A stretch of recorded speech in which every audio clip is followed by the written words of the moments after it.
तो जैसा कि मैंने कहा था आप लोगों से कि मैं आज से आप लोगों को लाभ और हानि यानी कि प्रॉफिट एंड लॉस का बेसिक से लेकर एडवांस तक का क्लास देना शुरू करूंगा। तो आज से हम लोग शुरू कर रहे हैं अपने क्लासेस को और ये जो होगा ये ऑल कॉम्पिटिटिव एग्जाम्स के लिए, क्योंकि प्रॉफिट एंड लॉस जो है वो एक ऐसा चैप्टर है जो लगभग सभी एग्जाम्स में पूछे जाते हैं।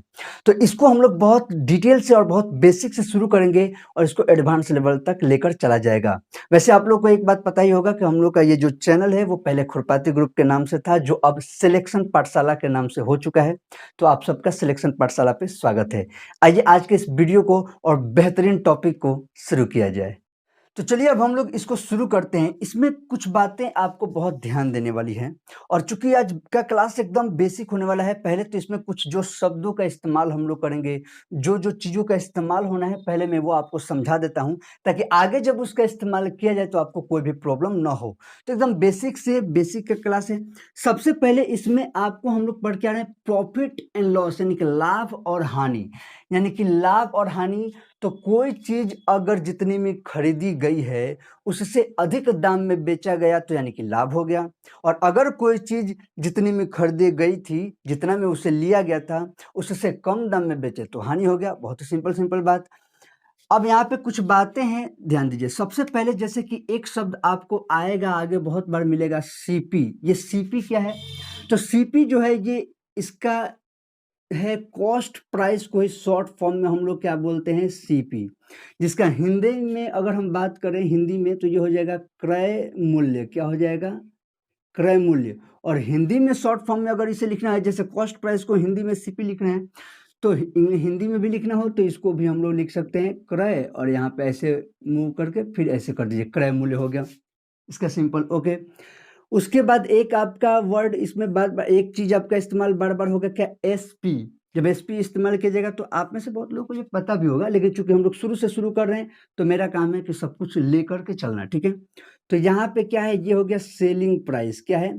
ये हो गया सेलिंग प्राइस। ओके, तो ये हो गया सेलिंग प्राइस, जिसका हिंदी में क्या हो गया, विक्रय मूल्य। क्या? विक्रय मूल्य। और इसको भी हम लोग हिंदी में अगर शॉर्ट फॉर्म में बात करें तो ये भी हो जाएगा भी मूल्य, ठीक है? अच्छा, इधर वाला शॉर्ट फॉर्म का तो ज़्यादातर वैसे इस्तेमाल होगा भी नहीं, वैसे मैंने लिख दिया तो ठीक है। अब मैं सबको सिर्फ ये लिख देता हूँ, बगल में हिंदी वाला लिखते चलूँगा, ठीक है? ताकि आपका ज़्यादा टाइम भी ना लगे। अच्छा, एक आ जाएगा एमपी, एक यूज होगा बार बार इसमें। तो एमपी क्या हो जाएगा? ये हो जाएगा मार्क्ड प्राइस। क्या? Marked price. अगर इसका हिंदी में बात किया जाए तो ये हो जाएगा अंकित मूल्य। क्या? अंकित मूल्य। ये अंकित मूल्य क्या? तो वो जो उस पे अंकित किया जाएगा, जो एमआरपी जैसे एक तरह से कहा गया, तो ये हो गया अंकित मूल्य, ठीक है? एमपी हो गया हमारा, सीपी हो गया, एसपी हो गया, एमपी हो गया। इतना तो काम हम लोग का होगा। अच्छा, अब अगर हम लोग को कहीं कहीं डिस्काउंट का यूज करना होगा तो सिंपल डी से हम लोग उसे दिखाएंगे, जहां पे वो क्या होगा, डिस्काउंट के लिए बात हो रहा है। क्या? डिस्काउंट के लिए बात होगा, ठीक है? यानी कि छूट कहिए या उसको बट्टा कहिए, ठीक है? बट्टा कहिए, ठीक है? चलिए, अब हम लोग इसमें एक बात होगा, पी हम लोग इस्तेमाल करेंगे किसके लिए? प्रॉफिट के लिए, ठीक है? प्रॉफिट। यहाँ पे मैंने चूंकि नीचे भी एक टॉ लगा दिया ना, इसलिए उसको वैसे लिख दिया। तो आप चाहे तो ऐसे लिख सकते हैं या आप बट्टा ऐसे भी लिख सकते हैं, आधा टॉ देगा फिर यहाँ पे, ठीक है? तो दोनों एक ही बात है, कंफ्यूज मत होइएगा। अब पी से यहाँ पे आप देंगे तो ये हो जाएगा प्रॉफिट। ओके, प्रॉफिट का हिंदी क्या हो जाएगा? लाभ हो जाएगा। ओके, ये सब अभी जो इस्तेमाल होने वाले वो मैं पहले लिख देता हूँ, फिर हम लोग एक एक का बात उठाएंगे और एक एक टॉपिक को समझना शुरू करेंगे। एक आएगा यहाँ पे, आपको जब भी यूज किया जाएगा एल, तो इसका मतलब नॉर्मली ये यूज किया जाएगा लॉस के लिए। ओके, और लॉस का क्या हो गया? तो वही जो पढ़ रहे हैं ये तो मेन हम लोग पढ़ ही रहे हैं, हानि। ओके, तो इतने चीजों का अभी हम लोग यूज करने वाले हैं। प्रतिशत लाभ के लिए परसेंट का चिन्ह दे के पी भी लिखा जा सकता है, जैसे सिंपल ऐसे भी लिखा जा सकता है। इसका अर्थ हो गया प्रतिशत लाभ, यानी प्रॉफिट परसेंट निकालना है, ठीक है? और प्रतिशत एल दे दिया गया तो यानी कि प्रतिशत हानि, यानी कि आपको बताना है परसेंट लॉस, और यहाँ पे परसेंट प्रॉफिट और यहाँ पे परसेंट लॉस, यानी प्रॉफिट परसेंट और लॉस परसेंट। ओके, चलिए ये हो गया। अब इसको चलते हैं हम लोग। पहले इतना का क्या करें, आप चाहें तो स्क्रीनशॉट ले सकते हैं या चाहे तो आप लिख सकते हैं। अब मैं इसे मिटाऊंगा और फिर हम लोग इस पे कुछ और बातें करते हैं, समझते हैं कि कहाँ पे सीपी एसपी एमपी का क्या फर्क है, वो सब हम लोग देखते हैं। तो चलिए, आप नोट करना है तो नोट कर लीजिए। अब देखिए हमारा क्या क्या हो सकता है। एक तो ये हो सकता है कि कोई चीज जो हम बेचे हैं जितना में, वो क्या होगा, बड़ा हो सकता है जितना से हम खरीदे हैं, यानी जितना हमारा लागत मूल्य लगा है, यानी कि एसपी जो है वो सीपी से अधिक हो सकता है। दूसरा केस ये हो सकता है कि हमारा जो बेचने का जो मूल्य है, यानी कि जो विक्रय मूल्य है, जो एसपी है, जो सेलिंग प्राइस है, वो कम हो सकता है सीपी से, यानी कॉस्ट प्राइस से। ठीक है। और एक तीसरा केस ये भी हो सकता है कि हमने जो बेचा है और जो खरीदा था, दोनों का दाम सेम है। यहाँ पे सीपी का एक और खास बात ध्यान दीजिएगा। सीपी मतलब सिर्फ ये नहीं कि जितने में आपने पैसा खरीद के लिया है, जैसे कि आसान भाषा में अगर कोई चीज आप 100 रुपये के खरीदते हैं और आपको अगर 15 रुपये खर्चे पड़ गए उसको यहाँ तक लाने में, ट्रांसपोर्टेशन का चार्ज या कोई भी अदर चार्ज आपके जेब से लगता है उस सामान को आपके हाथ तक, आपके पास तक आने में, तो आपका वो टोटल काउंट होगा, वो आपका सीपी होगा। यानी कि 100 रुपया ये और प्लस 15 वो अगर ट्रांसपोर्टेशन चार्ज भी अगर लगा है, तो 100 और 15 मिला के आपका सीपी जो हुआ वो 115 रुपये हुए। इस बात का ध्यान दीजिएगा। ठीक है। अच्छा, अब यहाँ पे इस केस में क्या हो सकता है, जब सेलिंग प्राइस हमारा कॉस्ट प्राइस से अधिक है, तो यानी कि यहाँ पे हमें हुआ है प्रॉफिट। यहाँ पे हमें क्या हुआ है, प्रॉफिट, यानी कि लाभ हुआ है। अधिक दाम में बेचे हैं, कम पैसा लगाए थे, तो भाई फायदा हो गया। और प्रॉफिट का यानी कि यहाँ पे फॉर्मूला क्या बन गया, तो एसपी माइनस सीपी। ठीक है। अच्छा, ये मैंने पहले ही कहा है कि अभी मैं एकदम बेसिक से उठा रहा हूँ, धीरे धीरे धीरे धीरे इसको आपको एकदम ऊपर तक लेकर चला जाएगा। ठीक है। तो ज़्यादा टेंशन नहीं लेना है, और खासकर जो एकदम शुरू से शुरू के उनके लिए तो परफेक्ट है। दूसरा, यहाँ पे जब हमारा सेलिंग प्राइस कॉस्ट प्राइस से कम है, तो यानी कि यहाँ पे हमें हुआ है लॉस, यानी कि घाटा हो गया, हानि हो गया। और इसका यानी कि फॉर्मूला क्या हो गया, तो भाई कॉस्ट प्राइस में से सेलिंग प्राइस माइनस कर दीजिए, ये हमारा लॉस का हो गया। और यहाँ पे क्या हो गया, तो भाई जितना में खरीदे थे उतने में ही बेच दिए, तो ना प्रॉफिट हुआ ना लॉस, ये इक्वल रह गया वैसे ही, यानी कि नाइदर प्रॉफिट नॉर लॉस, दोनों बराबर रह गया। अब चलिए, यहाँ पे ये प्रॉफिट का फॉर्मूला एक सिंपल सा हो गया, ये लॉस का फॉर्मूला सिंपल सा हो गया। थोड़ा सा सीपी एमपी और एसपी जो है उनके बारे में थोड़ा सा समझ लीजिए। ये है हमारा सीपी, ठीक है, ये हमारा एसपी, ओके, और ये हमारा एमपी, यानी कि मार्क प्राइस, जो अंकित मूल्य था। मान लीजिए कि कोई चीज हम अगर 100 रुपये में खरीद के लाते हैं, ठीक है, और उसको यहाँ पे हम 115 रुपये में बेच देते हैं। ठीक है, 115 रुपये में बेच देते हैं, और अगर इस चीज का यहाँ पे जो एमआरपी है वो 140 रुपये है, 140 रुपये हैं। तो अब देखिए यहाँ पे क्या हो गया कि खरीदने का यानी सीपी हमारा कॉस्ट प्राइस लगा 100 रुपया। ठीक है, इसका एमआरपी जो था यानी कि अंकित मूल्य जो था वो 140 है, और बेचाया कितना, 115 में। तो इसको जब बेचेगा तो फायदे कितने रुपए के हुए, फायदा हुआ यानी प्रॉफिट हुआ 15 रुपए का। ओके, कितने का हुआ, 15 रुपए का। अगर इसके हिसाब से ये जो आदमी है 115 रुपए में जो खरीद रहा है, अंकित मूल्य इसका 140 है, तो इस आदमी को जब 140 का सामान जब 115 में मिलेगा, तो ये तो खुश हो जाएगा, ये कहेगा कि हमको छूट मिला है, यानी बट्टा मिला है। कितना छूट मिला है, तो 140 में का सामान था और 115 में इसे मिल रहा है, यानी कि इसको 25 रुपये के छूट मिल गया, 25 रुपये का छूट मिल गया, 25 रुपये का इसको छूट मिल गया।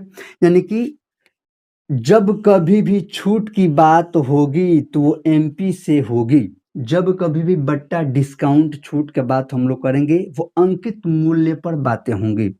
जब कभी भी लाभ हानि की बातें होंगी, यानी कि प्रॉफिट और लॉस की बातें होंगी, वो किस पे बातें होंगी, सीपी पे बातें होंगी। फायदा यहीं से 100 रुपये लगाया था, 115 में बेच दिया, तो फायदा हो गया 15 रुपया, प्रॉफिट हो गया। ये अंकित मूल्य था और इतना कम में बेचा गया, तो इतना उसको छूट मिल गया। लेकिन ये यहाँ पे बताने का मेरा अर्थ ये है कि एमपी पे अंकित मूल्य पे ही हमेशा छूट यानी कि डिस्काउंट देखा जाएगा, निकाला जाएगा। अगर परसेंटेज निकालना होगा तो इसी पे हम लोग निकालेंगे। और जब भी प्रॉफिट परसेंट या लॉस परसेंट या जो भी प्रॉफिट और लॉस के बारे में बातें करना है, वो ज़्यादातर सीपी पे ही हम लोग को काम करना है, क्योंकि इतना हम लगाए हैं तो क्या आ रहा है वो हमें देखना है। ठीक है, ये बहुत ही बेसिक्स बातें हैं, बहुत ही अभी छोटी-छोटी बातें हैं, लेकिन एकदम शुरू से जो शुरू किया है उनके लिए ज़रूरी भी है, क्योंकि आगे ये सब इस्तेमाल किए जाएँगे तो उस समय ज़्यादा कन्फ्यूजन ना हो। कुछ फ़ॉर्मूला हम लोग देख लेते हैं, वैसे तो इसके सभी क्वेश्चंस फ़ॉर्मूला पे नहीं बनाए जाएँगे, इसको लॉजिक से ही बनाना सही है, क्योंकि लॉजिक आप एक बार समझ जाएँगे तो किसी भी क्वेश्चन में आप अप्लाई कर सकते हैं। मैं आपको अलग-अलग टाइप से बनाना भी सिखा दूँगा, आपको जो पसंद है उससे बनाइएगा, पर फिर भी कुछ बेसिक्स फ़ॉर्मूला हैं, उनको थोड़ा देख लीजिए, उसके बाद आगे बढ़ते हैं। देखिए, कुछ और हम लोग थोड़ा-सा फ़ॉर्मूला देख लेते हैं और कुछ बातें भी यहाँ पे समझ लेंगे कि आगे क्या हम लोग यूज़ करने वाले हैं। जैसे एक हो सकता है, मान लीजिए आपसे पूछा जा सकता है कि आप बताइए प्रतिशत लाभ, प्रतिशत आपको लाभ पूछ सकता है, यानी कि परसेंट प्रॉफ़िट आपसे पूछ दिया, परसेंट प्रॉफ़िट पूछ दिया, तो जितना प्रॉफ़िट हुआ है, यानी कि जो भी लाभ हुआ है, उतना किस पे? तो सीपी पे, क्रय मूल्य पे हम निकालते हैं। तो लाभ बट्टा क्रय मूल्य और इसको 100 से मल्टीप्लाई कर दिए तो वो हमारा परसेंट में निकल गया, ठीक है? उसी तरह से प्रतिशत हानि अगर कहे हम लोग से, प्रतिशत हानि आपसे कहे, तो प्रतिशत हानि यानी कि परसेंट लॉस आपको निकालने के कहे, लॉस परसेंट निकालने के लिए कहे, तो वो क्या हो जाएगा? तो जितना लॉस हुआ था, अच्छा लॉस कैसे निकला था? तो सीपी माइनस एसपी, प्रॉफिट कैसे निकला था? तो एसपी माइनस सीपी से प्रॉफिट निकला था। लेकिन ये लॉस में हम किस पे? सीपी पे ही ना काउंट करें, तो सीपी पे ही हम काउंट कर रहे हैं और यहाँ पे हमारा क्या हो गया? 100 रुपए के मतलब 100 से मल्टीप्लाई कर दिए तो हमारा ये परसेंट का निकल गया, ओके। तो प्रतिशत लाभ के लिए आप इसको इस्तेमाल कर सकते हैं, प्रतिशत हानि के लिए इसको इस्तेमाल कर सकते हैं। बाकी आगे सवाल में तो आपको बहुत जगह बहुत कुछ इस्तेमाल भी नहीं करना है। जैसे 1-2 बातें समझिएगा यहाँ पे। मान लीजिए कि कोई चीज़ आपको कितना में भी पड़ा हो, फॉर एग्ज़ाम्पल ₹X उसका दाम पड़ा हो और आपसे कहा गया कि उसको 20% का फ़ायदा हुआ है, तो टोटल उसका मूल्य बताइए। तो जब 20% का फ़ायदा कहा जाएगा, तो आपको ये नहीं करना है कि इसका पहले 20% निकालें और फिर उसको उसमें ऐड कर दें, जैसे हम लोग नॉर्मली पहले करते थे, यानी कि पहले के क्लासेस में। आपको सीधे 100 में प्लस कर देना है जो भी अमाउंट प्रॉफिट का बात किया, यानी कि हम सीधे उसका 120% निकाल देंगे, यानी एक्स का हम क्या करेंगे? सीधे 120% निकाल देंगे। अगर कोई कहता है कि 30% का हानि हो गया, तो हमें ये नहीं करना है कि पहले 30% निकाल कर फिर माइनस किया जाएगा, बल्कि आप क्या करें? 100 में से उस 30 को माइनस कर दिए, तो यानी कि कितना हो जाएगा? यहाँ पे 70% और यहाँ पे कितना हो गया था? 120%, यानी कि 20% का जब फ़ायदा हुआ था, तो उस सीपी का सीधे 120% निकाल देंगे तो हमारा आंसर हो जाएगा।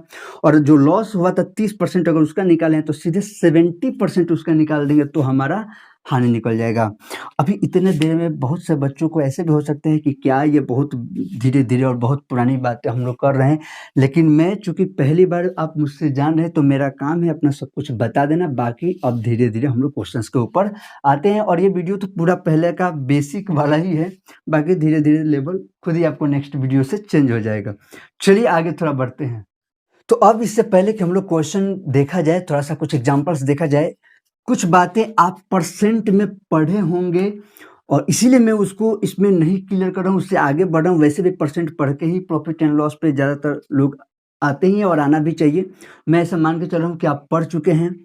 लेकिन फिर भी जैसे मान लीजिए कि आगे आने वाले में कभी 16.2/3 अगर आपको प्रतिशत दिया होगा, तो इसके हिसाब से लाभ और हानि निकालना बड़ी कठिन होगा। तो इसको हम लोग भिन्न का प्रयोग करेंगे उस समय, तो आपको ये ध्यान होना चाहिए कि इसे हम लोग 1/6 लिख रहे हैं, तो क्यों लिख रहे हैं, ठीक है? ये परसेंट में आप पढ़ चुके होंगे।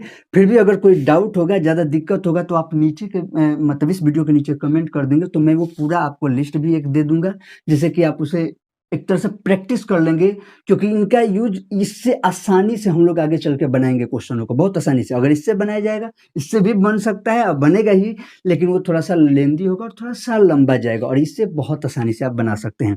जैसे मान लीजिए कि आपको कोई 33.1/3% कहीं पे दिया है, चाहे प्रॉफ़िट हो रहा है या लॉस हो रहा है, तो इससे हम बनाएँगे तो काफ़ी दिक्कत होगा। इसको अगर हम लोग 1/3 कर देंगे, तो बहुत आसानी से काम कर सकते हैं। इस तरीके के बहुत हैं, वो सभी मैं आपको अच्छा कोई कहे कि नहीं सर बाद में आप दीजिएगा उसका छोड़िए, अभी मुझे थोड़ा-सा निकाल के सिखा दीजिए जल्दी से कैसे होगा। चलिए एक काम करते हैं, मैं थोड़ा-सा आपको ट्रायल दिखाई देता हूँ। जैसे इसको है मैं चेंज करके एक बार बता देता हूँ। देखिए ये परसेंट में पढ़ना होता है, मैं थोड़ा-सा यहाँ पे सिर्फ़ ये क्लास लेके बता देता हूँ, फिर आगे हम लोग क्वेश्चन पे आ जाएँगे। जैसे इतना परसेंट है, कैसे इसको 1/6 किया गया? तो देखिए 16 3 48, 48 और 2 50, 50/3 3% हुआ ना। तो जब इसे हमें भिन्न में करना है, इस परसेंट को हटाना है तो क्या होगा, तो 50/3 था, गुणे परसेंट को हटाने के लिए 1/100। भाई परसेंट को हटाने के लिए 1/100 से ही तो करेंगे, तो परसेंट हट जाएगा। अब यहाँ पे देखो 50 से 100 2 बार में कैंसिल, 1/3 दूना 6 हो गया। यानी कि अगर ये किसी कारणवश आपको ध्यान नहीं है तो आप यहाँ से भी यहाँ पे आ सकते हैं, पर आपको जब एग्जाम देना है और आपको तैयारी करना है तो आपको ध्यान नहीं होने का तो सवाल ही पैदा नहीं होता, एकदम ध्यान रहना ही चाहिए। फिर भी ये तरीका है, ओके।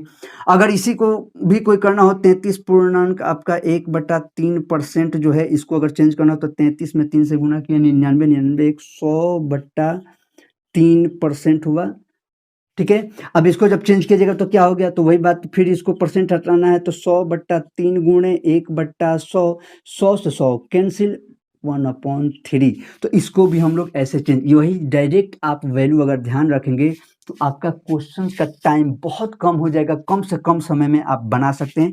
तो ये भी आगे आएगा, हालांकि आज के वीडियो में तो नहीं आने वाला है इस टाइप का क्वेश्चन, पर फ्यूचर में आपको मिलने वाला है, तो इसका भी ध्यान रखिएगा। और ये आपके पास है तो अच्छी बात है, नहीं है तो मुझे बताइएगा, तो नेक्स्ट वीडियो में मैं उसे दे दूंगा, ओके। चलिए आगे बढ़ते हैं।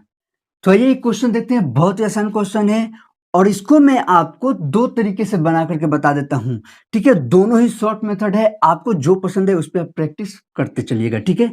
आगे किसी किसी क्वेश्चन में कोई अच्छा होता है और किसी किसी क्वेश्चन के लिए दूसरा वाला बहुत बेहतरीन होगा, तो इसलिए आपको दोनों जानना बहुत जरूरी है। प्रैक्टिस आप किसी पे भी कर सकते हैं। क्वेश्चन है, एक वस्तु को 36 रुपए में बेचने से 20% हानि होती है, वस्तु का लागत मूल्य बताएं। यानी कि एक वस्तु का एसपी अगर 36 रुपया है तो उसको जो लॉस होता है वो कितना, 20% होता है। तो आपको उसका सीपी बताना है कि सीपी क्या है, ठीक है। तो देखिए, एक तो तरीका ये है कि क्या हुआ कि 20% की हानि हुई है, तो मैंने कहा था कि जितना प्रतिशत का फायदा या जितना प्रतिशत का हानि होगा उसको आपको 100 में से प्लस या माइनस कर लेना है। 100 से क्या करना है, या तो प्लस करना है या फिर माइनस करना है, किसको, तो जो फायदा या लॉस यानी कि प्रॉफिट या लॉस हुआ है। तो यहाँ पे क्या हुआ है कि 20% की हानि हुई है, यानी कि 100 में से 20 गया 80, यानी कि 80% जो है इसका मूल्य हो गया 36 रुपया। 80% का मूल्य हो गया आपका 36 रुपया। एक वस्तु को 36 रुपए में बेचने से 20% की हानि हुई, तो यानी कि 100 में से 20 गया, 80% जो आया उसका मूल्य हो गया 36 रुपया। तो हमसे पूछ रहा है कि वस्तु का लागत मूल्य बताइए। भाई हमारा जो पैसा लगा था वो तो 100%, सीपी हमेशा 100% ही होगा, तो हमारा जो लगा था वो तो 100% है ना। तो ये 100% बताने के लिए बताना है हमें, 80% 36 है तो 100% क्या होगा, 36/80 गुणे 100। अच्छा, इसको एक और बात मैं बता दूं, आप चाहें तो इससे नहीं भी लिख सकते हैं, आप ऐसे भी कर सकते हैं कि 20% हानि हुई है, यानी 80% का ये मूल्य है, तो आप सिंपल कर सकते हैं 36/80 और 100 पे निकालना है तो गुणे 100। मतलब ये वाला बात भी नहीं लिख के आप सीधे ये लाइन लिख के भी काम कर सकते हैं। बात समझ में आ रहा है ना, आप बहुत सेकंडों में काम कर सकते हैं। अभी मुझे समझाना है तो मैं एकदम आराम आराम से और पूरा डिटेल से समझा रहा हूँ, ठीक है। ये 0 से 0 कैंसिल, 8 को आप कटा दिए 2 बार में तो 2 चौके 8, 2 बार में इसे कटाए तो 2 पच्चे 10, ओके। फिर 4 से आप 36 कटाए तो 9 चौके 36। अच्छा, मैं जैसे एकदम आराम आराम से कटा रहा हूँ, आप ऐसे थोड़ी कटाएंगे। जब आपका एक बार प्रैक्टिस हो जाएगा तो सीधे 0 से 0 कैंसिल किया, 2 चौके 8, 2 पच्चे 10, 4 9 36, 9 पच्चे 45, सीधे आप वो काम करेंगे। बात समझ में आ रहा है ना। तो मैं तो रील में जैसे फास्ट करता हूँ वही काम यहाँ पे भी अप्लाई किया जा सकता है, पर इस वीडियो का ये जो अभी चल रहा है इसका मकसद ये आपको समझाना और आप कैसे फास्ट करें वहां तक आपको पहुंचाना, ओके। तो 9 पच्चे 45 रुपया हो गया, यानी कि इसका लागत मूल्य क्या है, 45 रुपया। ये हो गया एक मेथड, और ये बहुत ही बेहतरीन मेथड है, आप इससे काम आसानी से कर सकते हैं, कोई डाउट नहीं। एक और मेथड से मैं आपको समझा देता हूं, समझिएगा। वो जो भिन्न वाला मैं बात किया था, तो भिन्न वाले से भी हम लोग काम कर सकते हैं, ठीक है, उसको भी समझ लीजिए। यहाँ पे क्या हुआ, तो जो फायदा या लॉस होगा याद रखेगा, उसमें जोड़ देंगे या घटा देंगे, उतने का जो भी मूल्य दिया हुआ होगा बगल में लिखेंगे, और जितना पूछ रहा होगा वो निकाल देना है, बस सिंपल। यानी कि ये लिखने के लिए डायरेक्ट भी आप करना चाहें तो ऐसे भी कर सकते, मतलब इसमें भी दो रूप कर सकते हैं, एक तो ऐसे लिख लिख के चलिए, या डायरेक्ट भी आप ये लिख दीजिए। प्रैक्टिस से धीरे धीरे सब हो जाएगा, अभी बहुत सारे क्वेश्चंस आने वाले हैं। देख, अच्छा, एक छोटे से क्वेश्चन पे मैं इतना टाइम क्यों ले रहा हूँ, क्योंकि एक बार आपका बेसिक, एक बार वो जो मेन बात है वो समझ में आ गया तो आगे कितना भी लंबा लंबा काम हो आपको कोई डाउट नहीं होने वाला है। एक और मैंने कहा कि एक और तरीका से मैं बताता हूँ। देखिए, यहाँ पे बात है 20%। आपको ये ध्यान होना चाहिए कि 20% को जब हम भिन्न में चेंज करते हैं तो ये हो जाता है 1/5, ठीक है? मैंने पहले ही कहा कि परसेंट वाला काम आप कर चुके हैं, तो अति उत्तम। दिक्कत होगा तो बताइएगा, कल मैं लिख दूँगा। आप उतने को लिख लीजिएगा और बार-बार उसको रिवीजन करने का प्रयास करिएगा, बार-बार अप्लाई करने का प्रयास करिएगा, याद हो जाएगा, ओके? कोई दिक्कत नहीं है। तो 20% का अर्थ हो गया 1/5। अब ये क्या कहा? क्या कर रहा है? तो 20% की हानि हुई है। क्या हुई है बाबू? हानि। लाभ प्रॉफिट कहता तो जोड़ते हानि हुआ है तो घटेगा, यानी कि 5 पर 1 की हानि, यानी 5 चीज़ों पर 1 की हानि हुई। मतलब 5 चीज़ों पर 1 की हानि हुई तो मतलब क्या? 5 में से 1 गया 4, तो ये हो गया 4/5। ये क्या हो गया? 4/5। ये जो आ रहा है ना, अब इसी से हमारा सारा काम होने वाला है। ये बस निकाल देना है। इससे एक बार ये निकल गया, हमारा काम बहुत आसानी से हो जाएगा। अब समझिए, 4/5 ये क्या है? ये सीपी है हमारा, जो 4/5 ये क्या हमारा? सीपी, और ये क्या हमारा? SP, okay? क्योंकि हम 20% हानि ऊपर वाला निकाले हैं, एसपी सेलिंग प्राइस, और ये हमारा कॉस्ट प्राइस, ओके? अब हमें क्या बताना है कि लागत मूल्य क्या है, ठीक है? तो अब देखिए, ये जो एसपी हमारा आया है, इसके हिसाब से कितना रुपया है? 36 रुपया। यानी कि ये जो 4 है, ये कितना है? 36 रुपया है। तो पूछ रहा है कि 5 कितना होगा? जैसे 4 का अगर देखा जाए 36, तो 5 कितना होगा? इसको 2 तरीके से, एक तो आप ऐसे भी कर सकते हैं कि 4 में देख रहे हैं कि 4 नवा 36 है, तो उस हिसाब से 5 नवा 45। एक तो ये तरीका हो सकता है कि 4 में अगर 9 से हम मल्टीप्लाई किए हैं तो 5 में भी 9 से मल्टीप्लाई कर दिए, 45 आ गया। या दूसरा तरीका यहाँ वाला जो अप्लाई हो रहा है ऐसे, कि अगर आप लिख सकते हैं कि 4 का अगर 36 हो रहा है तो 5 का कितना होगा? तो ये हो गया 36/4 गुणे 5। फिर यहाँ से भी 4 9 36 और 9 5 45, तब भी 45 रुपया आ गया, ओके? यानी कि चाहे इस तरीके से समझ लें या इस तरीके से कर लें, इस तरीके से कर लें, कुछ भी मत करें, सिर्फ इतना अंदर वाले बात से कर लें, सिर्फ इतना कैलकुलेशन से कर लें। ये एक बार लिखना ये एक बार आपको क्लियर करना होगा। अच्छा, ये भी लिखने का जरूरत है क्या? मतलब समझिए बात को, मैं क्या कर रहा हूँ, ये भी लिखने का, अगर हमें 20% 1/5 पता है, तो हम वहाँ पे जब बैठे हैं सॉल्व करने के लिए, तो हमको वो 1/5 लिखने की जरूरत है क्या? हम तो सीधे करेंगे 5 में से, ये सब मन में चलेगा ना कि 5 पर 1 का लॉस है, यानी कि 4/5, और 4/5 किए तो 4 का है 36, और 4 9 36, तो 5 9 45। मुझे तो लगता है कि पेन भी नहीं उठाना पड़ेगा। बात सब समझ रहे हैं? लेकिन हाँ, अभी प्रैक्टिस हम लोग कर रहे हैं, शुरुआती दौर है, शुरू अभी काम किए हैं, तो मेरा काम है पूरा बताना। और वैसे भी मैं जब तक पूरा चीज़ क्लियर नहीं कर देता तब तक वैसे छोड़ता भी नहीं। चलिए, एक और क्वेश्चन हम लोग देखते हैं, थोड़ा-सा इसको बदल के। देखिए, ये एक क्वेश्चन है, ये एकदम उसी टाइप का है, सिर्फ वहाँ पे हानि हो रहा था, यहाँ पे लाभ हो रहा है, ठीक है?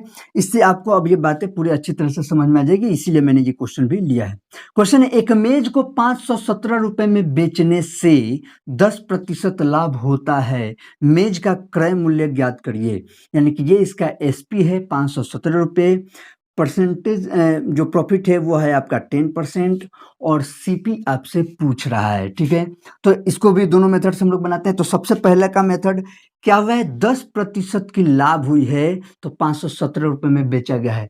तो 100% से हम लोग चलते हैं, तो 100 से 10 कितना हो गया? 110%, यानी 110% का वैल्यू कितना हो गया? 517 रुपये, ओके? 110% का हो गया 517 रुपये। हमें कितना निकालना है? तो पूछ रहा है कि मेज का क्रय मूल्य, यानी उसका 100% वैल्यू बताना है। तो 100% वैल्यू बताने के लिए क्या कर दिए? तो ये हो गया 517, और ये जो 110 था ये आ गया नीचे, और फिर गुणा कर दिए, जो 100% का बताना है इससे, सिंपल। तो वही बात, या तो आप ये ऊपर वाला लिखिए या मत लिखिए, डायरेक्ट इसे लिख दीजिए, जैसे आपका काम। तो यहाँ पे 0 से 0 कैंसिल हो गया है, और यहाँ पे 11 से इसे अगर आप ध्यान देंगे तो 11 चौक 44, और फिर यहाँ पे आ गया 7 7 11 7 77, यानी कि 47 में जब आप 10 से गुणा करेंगे तो ये हो गया 470 रुपये, और 470 रुपये यानी कि ऑप्शन ए इसका राइट आंसर। लेकिन क्योंकि हम लोग इसी मेथड से सिर्फ काम नहीं कर रहे, हम लोग एक और मेथड से ट्राई किया जाएगा, वो भिन्न वाला से, उससे देखते हैं कि उससे ये कैसे क्वेश्चन बन सकता है। और दोनों में से आपको कौन पसंद आ रहा है, आप जरूर कमेंट करके बताइएगा, दोनों मेथड में से आपको कौन पसंद आ रहा है। याद रखिएगा, किसी किसी मेथड में ये आपका पसीना छुड़ा देगा, वो वाला आपको आसानी से काम करा देगा, ठीक है? पसीना छुड़ा देने का मतलब टाइम ज़्यादा ले लेगा। अब ऐसा थोड़ी है, बनाने को तो आप कोई भी बना सकते हैं। ये सब छोड़िए ना, क्या पुरनका मेथड से नहीं बनेगा जो 6-7 8 में हम पढ़ते हैं, उससे तो बन ही जाएगा। लेकिन यहाँ पे तो फास्ट करना काम है, इसलिए मैं कह रहा हूँ। चलिए, इस मेथड से हम लोग देखते हैं तो क्या बात है बाबू, 10% का लाभ हो रहा है, 10%। तो सबसे पहले 10% को आपको देखते ही आपको समझ में आ जाना चाहिए कि 1/10 की बातें हो रही है। अच्छा, मैं ये लिख रहा हूँ क्योंकि आज हम लोग समझ रहे हैं, मैंने पहले ही कहा है कि इन सब परसेंटेज का जो भिन्न में है आपको ऐसे ही याद होना चाहिए। तो खैर 10, 20, 30 तो कोई बड़का बात नहीं है, ये सब तो वैसे भी लोग को याद रहता है, 10, 20, 50 कोई बड़ा बात नहीं है। लेकिन वो जो टेढ़ा मेढ़ा आएगा तब ध्यान रखना होगा, ठीक है? तो चलिए, ये हो गया 1/10। कह रहा है क्या हो रहा है, लाभ हो रहा है, लाभ हो रहा है ना, यानी कि 10/1 का प्रॉफिट हो रहा है, 10/1 का प्रॉफिट हो रहा है, 10/1 का लाभ हो रहा है, यानी कि 10/1 यानी कि 11/10 हमारा हो गया, 11/10। 11 क्या हो रहा है, ये लाभ यानी सेलिंग प्राइस हो रहा है, और ये हमारा क्या है, सीपी। अब कह रहे हैं 11 पर कितना है, 517 रुपये। वही बात आप सीधे वैसे लिखिए ना कि 11 पर आपका कितना है, तो 517 रुपये, सॉरी 517 रुपये। तो आपको कितने पे बताना है, 10 पे बताना है। तो 10 पे कितना हो जाएगा, वही बात कि 517/11 गुणे 10। 517/11 गुणे 10 नीचे दिख भी रहा है कि नहीं? अगर नहीं दिख रहा होगा तो मैं यहाँ पे कैलकुलेशन कर दे रहा हूँ। मैं कह रहा हूँ कि 517/11 गुणे 10, इसी को ना आपको कैलकुलेट करना है। तो सिंपल 11 से इसे फिर वही बात कटाएं तो 11 चौक 44, 11 सत्तर 77 और 47 में 10 से गुना कर दिए, 470 रुपये। यहाँ से भी आंसर। तो ये फिर मैं जो बताने के लिए लिखा हूं, इतना काम तो आप सब मन में कर सकते हैं ना। आपको तो सीधे यहाँ पे जाना है कि 517 11 के हिसाब से तो 10 का निकालना है, बात खत्म। तो 517/11 गुणे 10, ये काम आप डायरेक्ट कर सकते हैं, ठीक है? यानी कि इसे सिखाने के लिए ऐसे लिखा जाए, पर आप जब इसे प्रैक्टिस कर लिए तो आप बनाने पे जब आइएगा तो आपको किसी को बताना थोड़ी, आप किसी को समझा थोड़ी रहे हैं कि देखो सर मैं पहले ऐसे कर रहा हूँ फिर ऐसे। उसको बताने से तो मतलब नहीं है, उसको तो आंसर से मतलब है। आप चाहे अंतर मंतर छू करके आंसर बता दीजिए, या ऐसे लॉजिकल बना के बनाइए, कैसे हूँ, बस उसको सही आंसर से मतलब है। आपको आंसर आ जाना चाहिए 470 रुपये। तो इसमें आप सीधे ये काम करिए, यहाँ वाला सीधे ये काम करिए, काहे के लिए आप इतना सारा तामझाम करने चलेंगे? बात समझ में आ रहा है ना? तो ये हो गया आपका, इस तरीके से ऑप्शन आपका ये 470 रुपये का इसका राइट आंसर आ गया। तो अभी हम लोग जो क्वेश्चंस देखें उसको देखकर किसी बच्चे को मन में ये आ रहा है कि अरे ये तो बहुत इजी क्वेश्चन, क्या ऐसे क्वेश्चंस होने वाले हैं, ऐसे क्वेश्चन पूछेगा? नहीं, मैंने पहले ही कहा था कि जैसे मैं बेसिक से लेकर के चल रहा हूँ, अगर कोई बच्चा अभी अभी शुरू कर रहा है या कोई आगे भी बढ़ गया है लेकिन उसको हमेशा इस बात का डाउट रहता है कि ये कैसे हो रहा है, वो कैसे हो रहा है, उन सभी सवालों का जवाब देते हुए मैं चल रहा हूँ, ताकि कितना भी डिफिकल्ट से डिफिकल्ट आए, बाद में आपको ये सब चीजें ही यूज होनी है, थोड़ा सा हाई लेवल से। तो हम लोग भी बेसिक से चलते हुए, इस वीडियो में बहुत बेसिक था, अगले में और ऊपर चला जाएगा, उसके बाद और धीरे धीरे होते एडवांस तक हम लोग चलेंगे। किसी को भी कोई डाउट नहीं होगा, ये बेसिक की बातें एक बार क्लियर हो जाती हैं, सब कुछ का बेस ही मेन है। बेस एक बार समझ, टॉपिक ये समझ में कि अच्छा ये कैसे, अब भिन्न वाला जो है आगे चल के डिफिकल्ट क्वेश्चंस में अचानक से यूज किया जाएगा तो फिर पल्ले नहीं पड़ेगा कि ये कैसे हुआ था। तो यहाँ पे छोटे छोटे में मैंने दिखा दिया, और आगे हम लोग इससे कठिन क्वेश्चंस देखेंगे तो आपको सब समझ में धीरे धीरे आएगा। बस रेगुलर जो होते चलें। अगर आज तक किसी को प्रॉफिट एंड लॉस में दिक्कत हो रहा है तो मैं गारंटेड कहता हूं कि आप पूरे इसके लेक्चर्स जितने हैं उसको शुरू से देख लीजिएगा। मुझे नहीं लगता है आपको कोई भी प्रकार का प्रॉब्लम रहेगा। जितना कैच किया जाएगा, जितना दूरी तक का हम लोग सफर करेंगे, उतना दूर में आपको किसी भी तरह का प्रॉब्लम नहीं रहेगा, क्योंकि हम लोग उसको इजी से इजी करके सीखा जाएगा और देखा जाएगा कि कैसे होता है। तो चलिए, इस वीडियो को हम लोग इतना पे ही रोकते हैं। आप अपने दोस्तों को भी शेयर कर दीजिए। अभी वीडियो थोड़ा छोटे छोटे कुछ मैं दे रहा हूँ, 2-4 तक, उसके बाद से इसका लेंथ बढ़ा दिया जाएगा। तब तक आप अपने और दोस्तों को बुला लीजिए, जोड़ लीजिए, और मिलते हैं हम लोग फिर नेक्स्ट वीडियो में। तब तक के लिए जय हिंद, जय भारत।